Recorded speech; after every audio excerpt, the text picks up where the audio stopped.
Agradecemos a cada uno de nuestros hermanos que ya están con nosotros.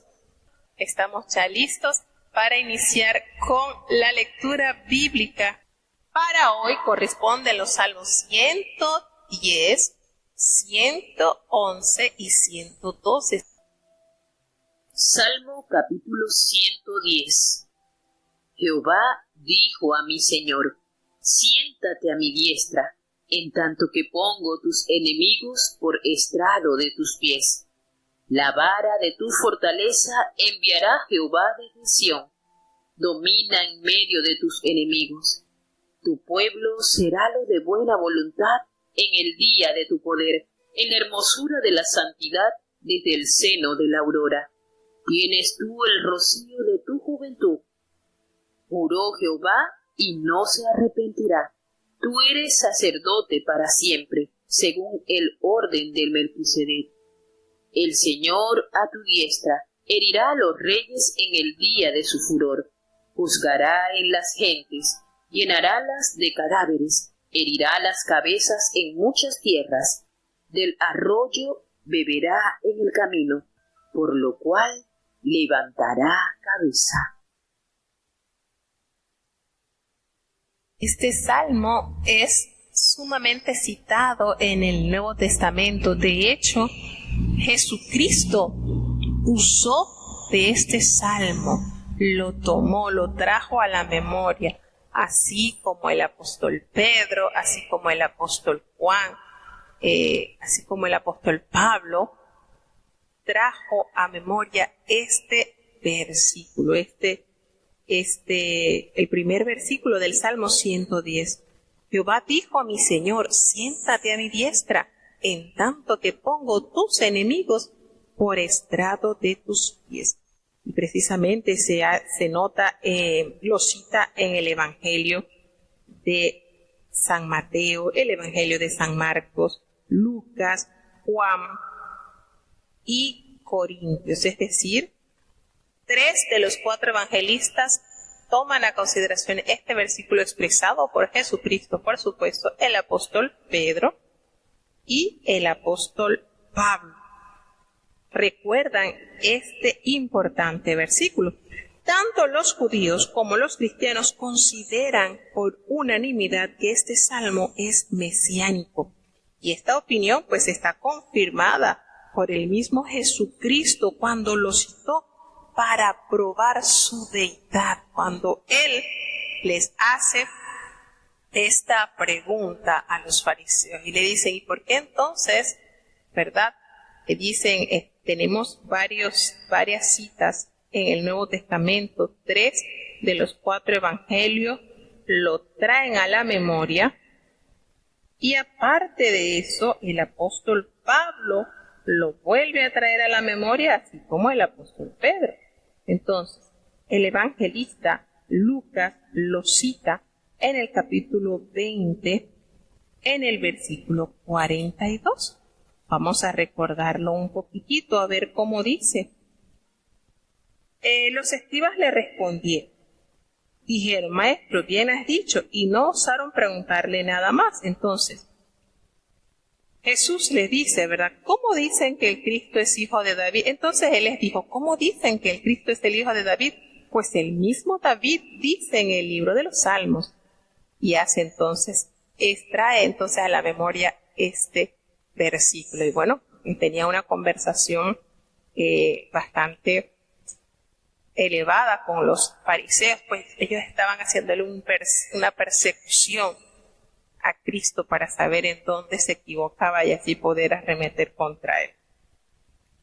Jehová dijo a mi Señor, Jehová, el Dios del universo, dijo al Señor, es decir, al Señor de David, al Mesías, que se regocijara.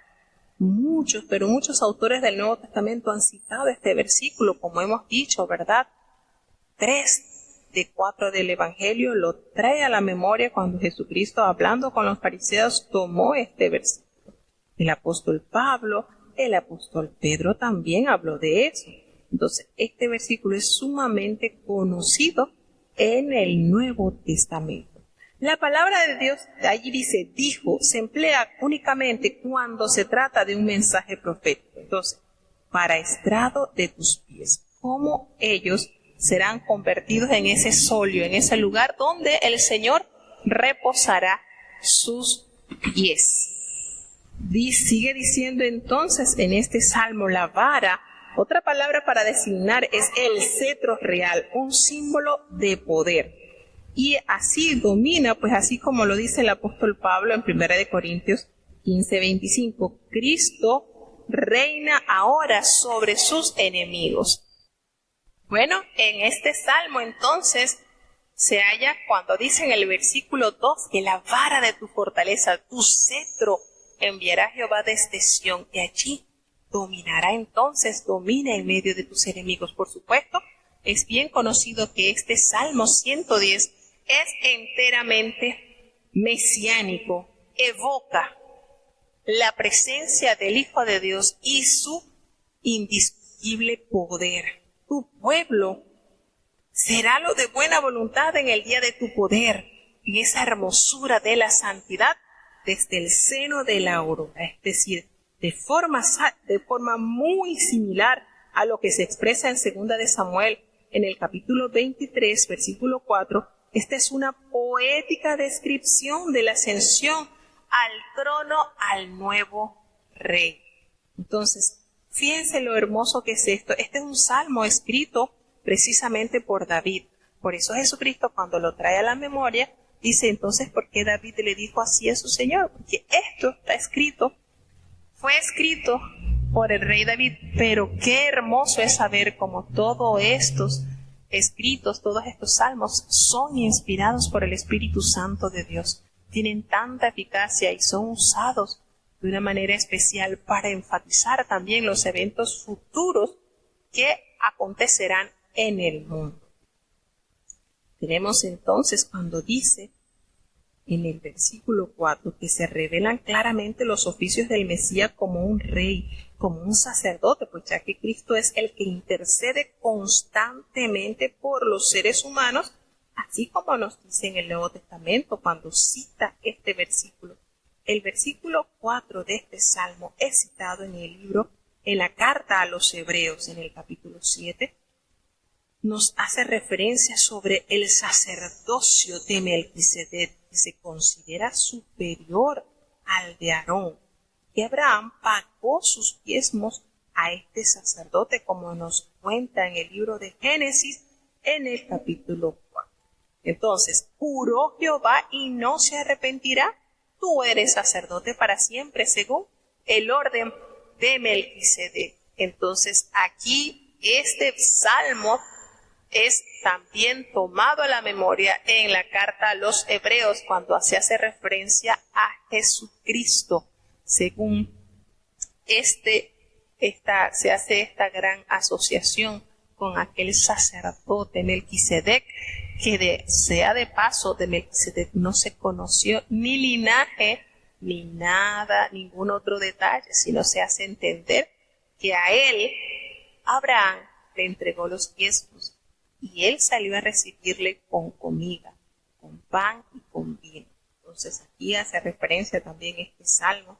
Y en el versículo 7 habla sobre estos versículos se dirigen a Dios y hablan sobre la obra del Señor, sobre Jesucristo, cuando dice, el Señor a tu diestra herirá a los reyes en el día de su furor. ¿Quién es el que está sentado a la diestra del Padre? Él juzgará en las gentes y las llenará de los cadáveres, herirá las cabezas en muchas tierras. Entonces nos hace referencia a la victoria inminente de nuestro amado Dios.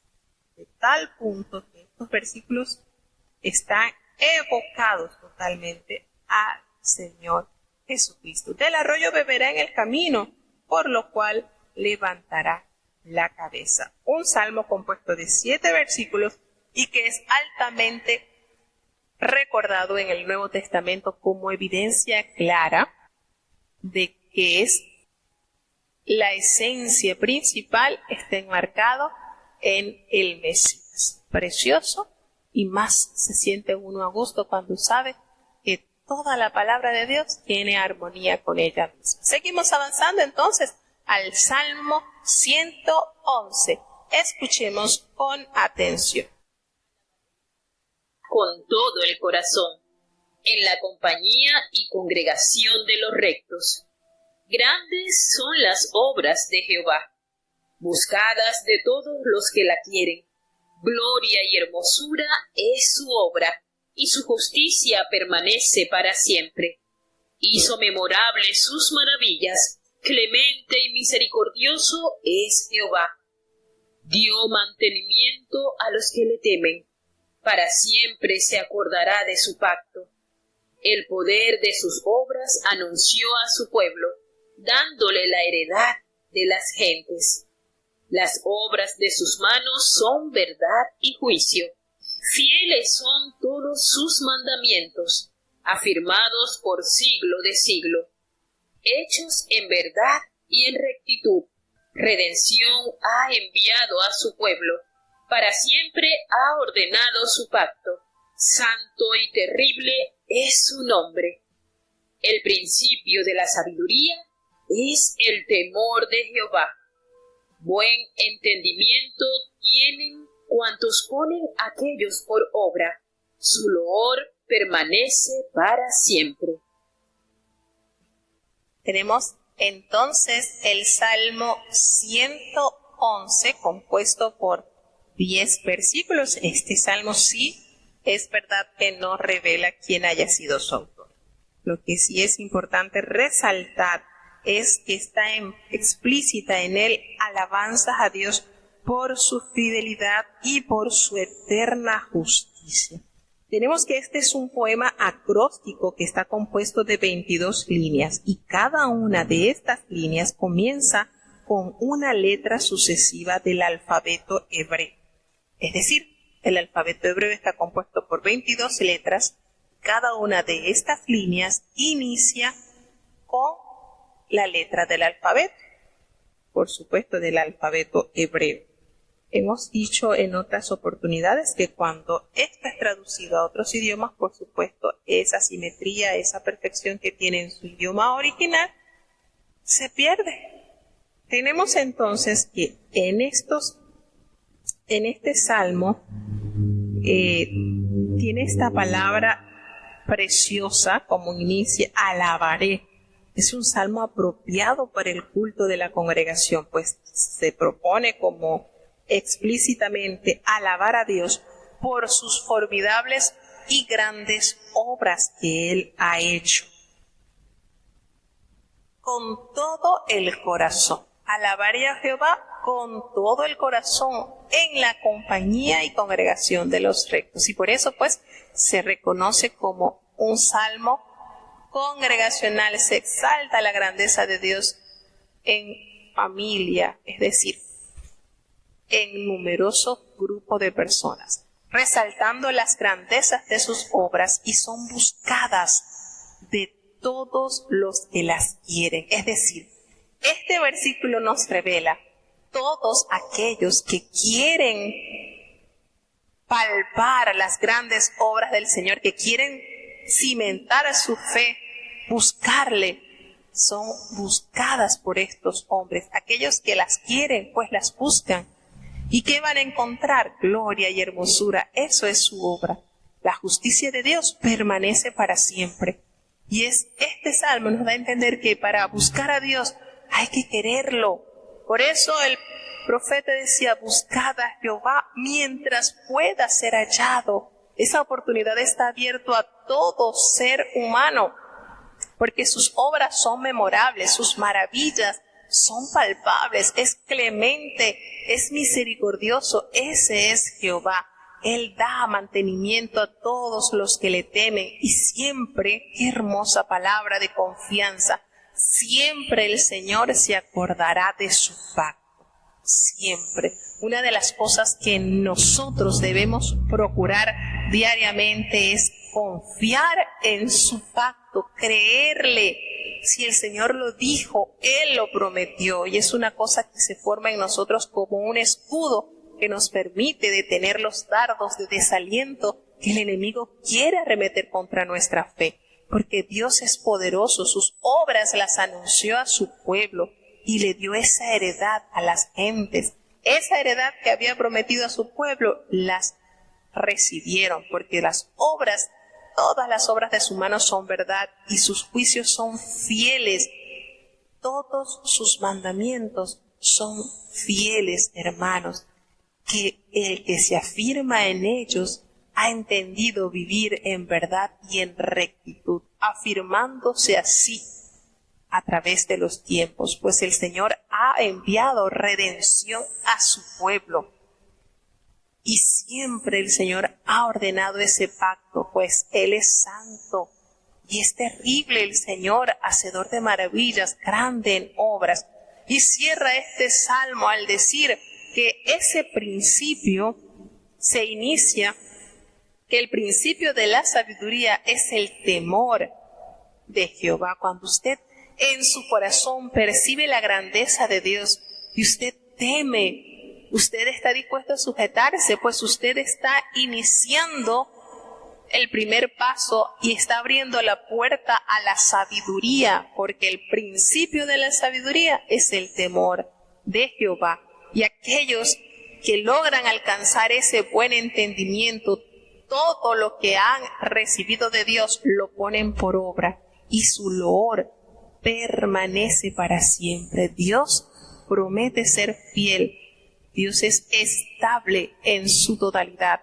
Y cuando usted abraza las promesas de Dios, teme en su corazón que Él cumplirá con cada una de las promesas que le ha dado, hermano, usted está armándose de una gran coraza en su vida. Nada lo hará titubear. Y qué hermoso es cuando el ser humano logra entender esta verdad y se deleita en la palabra de Jehová. Se deleita en sus grandezas. Entonces son salmos, los analiza y dice, wow, de verdad que Dios es tremendo, es fuerte, es poderoso, es majestuoso. Todo aquel que dispone su corazón a buscarlo, lo hallará. Y cuando el hombre encuentra, pasa a ser un hombre bienaventurado, un hombre que se goza en la verdad del Señor. Salmo capítulo 112. Bienaventurado el hombre que teme a Jehová, y en sus mandamientos se deleita en gran manera. Su simiente será poderosa en la tierra. La generación de los rectos será bendita. Hacienda y riquezas hay en su casa, y su justicia permanece para siempre. Resplandeció en las tinieblas luz a los rectos. Es clemente y misericordioso y justo. El hombre de bien tiene misericordia y presta. Gobierna sus cosas con juicio, por lo cual no resbalará para siempre. En memoria eterna será el justo. De mala fama no tendrá temor. Su corazón está apercibido, confiado en Jehová. Asentado está su corazón, no temerá, hasta que vea en sus enemigos su deseo. Esparce, da a los pobres, su justicia permanece para siempre. Su cuerno será ensalzado en gloria. Verálo el impío y se despechará. Crujirá los dientes y se repudrirá. Perecerá el deseo de los impíos. Bueno, este Salmo 112 es deleitoso, es preciosísimo. En lo particular, me he adueñado de esas promesas que están allí explícitas. No se sabe quién haya escrito este Salmo, no aparece el autor, lo que sí nos detalla es la grandeza de aquellos que reciben con gusto, con placer, la bendición de observar los mandamientos del Señor. Se deleita, bienaventurado el hombre que teme a Jehová. Y en el Salmo anterior nos está detallando que el principio de la sabiduría es el temor de Jehová. Y aquí nos dice qué gozo tiene aquel hombre que tiene temor a Jehová, que teme, porque ha iniciado el camino acompañado de la sabiduría. y tiene buen entendimiento para poner por obra la voluntad del Señor. Y en sus mandamientos se deleita en gran manera, es decir, ese deleite, ese placer que desarrolla en él, esa inclinación, esa apreciación, esa disposición favorable que tiene de hacer cumplir los mandamientos de Jehová en gran manera. Miren eso, y en sus mandamientos se deleita en gran manera, se ha sumergido completamente en el gozo de aquellos que han encontrado ese camino a la santidad y se deleitan, es un deleite. Y qué hermosa promesa nos revela este salmo. Porque cuando el hombre llega a ese nivel de gozar, de disfrutar, de encontrar en Dios su deleite, y no así algo sencillito, su deleite en los mandamientos de Jehová en gran manera, es algo provechoso, es algo en lo que consiente gusto, en lo que consiente placer, en lo que disfruta hacer. La promesa que detalla este salmo es hermoso cuando nos asevera que su simiente, su generación, será poderosa en la tierra. Esa generación de los rectos, de los que han aprendido a temer a Jehová y a disfrutar, caminar en su verdad, esa simiente será bendita. ¡Qué precioso! ¡Qué hermoso! Y yo siempre analizando esto, he llegado a la conclusión, a veces nosotros los humanos pensamos cuando hablamos de poder, bueno, va a tener riquezas, grandeza, y yo voy más allá, el gran poder que Dios nos ha otorgado. Cuando David cae en pecado, la principal alarma, preocupación que él tuvo, que es lo más valioso que tiene un mortal, es el poder de su Espíritu Santo. No aparte de mí tu Santo Espíritu. Le pedía con lloro David a Jehová. Y entonces, cuando hace referencia aquí a aquel hombre que teme a Jehová, que se deleita en los mandamientos, promete que su simiente será poderosa. Y eso me hace referencia de que será poderosa porque estará llena del poder del Espíritu Santo. Cuando los hijos son guiados por un padre, por una madre llena de temor, de fervor, de pasión hacia Dios, de temor santo en su corazón, pasan a ser vasos de santificación, de honra al Señor, y el poder del Señor los asistirá en todo tiempo. Y eso lo vivió la abuelita de Timoteo, la mamá de Timoteo. Estas mujeres fueron temerosas de Jehová, se deleitaron en vivir para Dios, y su simiente, Timoteo, podemos decir que llegó a tener ese poder, ese respaldo divino del cielo. Entonces, es verdadera las promesas que el Señor nos revela en su palabra. Da ese poder precioso, haciendas, riquezas, hay en su casa, hay en abundancia, porque la justicia permanece allí instalada en ese lugar. Pues estas personas que han entendido esta verdad, les ha resplandecido en las tinieblas esa luz que los ha traído. Y el Señor, que es clemente, es misericordioso y es justo, los guiará con su luz. ¿Cuál es su luz? ¿Qué es la luz? La palabra de Dios es la lámpara que alumbra nuestros pasos para no tropezar, para no caer.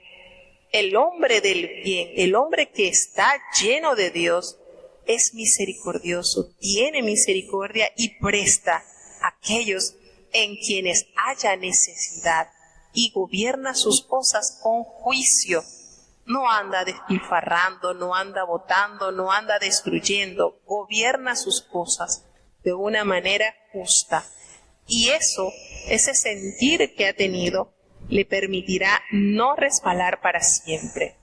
En memoria eterna será el justo, allí siempre estará.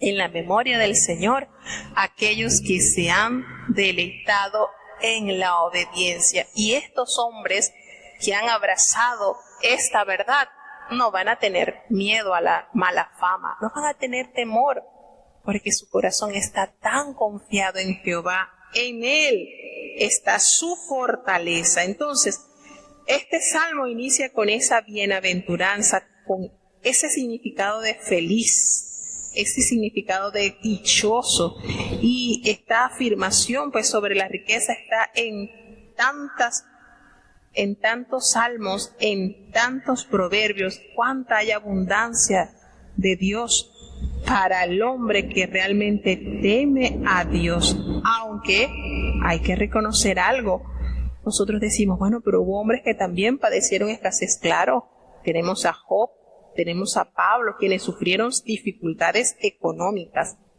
Sin embargo, esto que ellos pasaron fue como una acumulación de riquezas en el cielo, porque allí precisamente dijo Jesucristo que allí es donde está el banco en el cual nosotros debemos preocuparnos por hacer depósitos diarios en esas riquezas celestiales.